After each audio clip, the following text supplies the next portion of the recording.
जो 60 साल पहले स्थापना हो गई थी, उस वक्त आज के जो शिवसेना के मालिक है मिस्टर शिंदे, जैसे नार्वेकर ने कहा विधानसभा स्पीकर, उनकी उम्र क्या थी? क्या उनका जन्म हुआ था? अब वो शिवसेना के मालिक और बाला साहब ठाकरे जी की शिवसेना इतिहास जमा हो गई। भारतीय जनता पार्टी का एक बहुत बड़ा षड्यंत्र रहा, बहुत बड़ा पुराना सपना रहा था कि एक दिन हम बाला साहब ठाकरे की शिवसेना खत्म कर देंगे, लेकिन शिवसेना ऐसी खत्म नहीं होगी। आपके एक निर्णय से, आपके कागज से, आपके भाड़े के टट्टू के मुंह से कोई अधिकार और ऑर्डर देने से शिवसेना जनता में है, शिवसेना महाराष्ट्र के रगों रगों में है। तो आज का जो निर्णय है वो कोई फैसला नहीं है, वो कोई न्याय नहीं है, वो एक षड्यंत्र है। क्या शिवसेना सुप्रीम कोर्ट जाएंगे? देखिए, हम सुप्रीम कोर्ट जरूर जाएंगे, हम न्यायालय में हमारी लड़ाई जारी रहेगी। एक तो मैं बिल्कुल ही सरप्राइज नहीं हूं जिस तरीके से, जिस डायरेक्शन में स्पीकर का डिसीजन जा रहा है।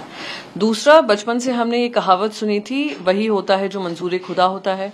रिपब्लिक है देश के, फिर कहा गया वही होता है जो मंजूर कॉन्स्टिट्यूशन होता है। 2014 के बाद से एक नई परंपरा शुरू हुई है, वही होता है जो मंजूर अमित शाह और नरेंद्र मोदी होता है, और वही हम एक्शन में देख रहे हैं महाराष्ट्र में, जिस तरीके से निर्णय लिए जा रहे हैं। मेरा एक मूल सवाल है, 2018 का अगर constitution, amended constitution election commission के पास नहीं था, जो भी हमें स्पीकर के माध्यम से पता चल रहा है, तो उसके आधार पर हर जो संवाद होता था इलेक्शन कमीशन का, हमारे पार्टी लीडरशिप उद्धव बाला साहेब ठाकरे जी के पास क्यों जाता था? अगर आपके पास रिकॉर्ड नहीं था, जो सारे एबी फॉर्म्स जिसपे ये सारे गद्दार 40 लोग लड़े हैं, वो एबी फॉर्म्स पार्टी पक्ष प्रमुख ने साइन किए थे, वो कैसे मान्य हो गए? और चलिए मैं ये भी मान लूं कि आपको अमेंडेड कॉन्स्टिट्यूशन में सहमति नहीं थी, तो किसने इलेक्शन कमीशन में आपको जाने से आपके हाथ रोके थे या पैर बांधे थे? आपको 2022 में याद आता है कि आपका संविधान क्या होता है?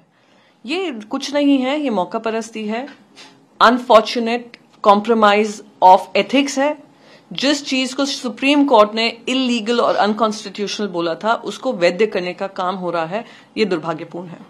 हमसे जुड़े रहने के लिए हमारे YouTube चैनल को सब्सक्राइब करें और नई वीडियो की नोटिफिकेशन के लिए बेल आइकॉन को दबाएं।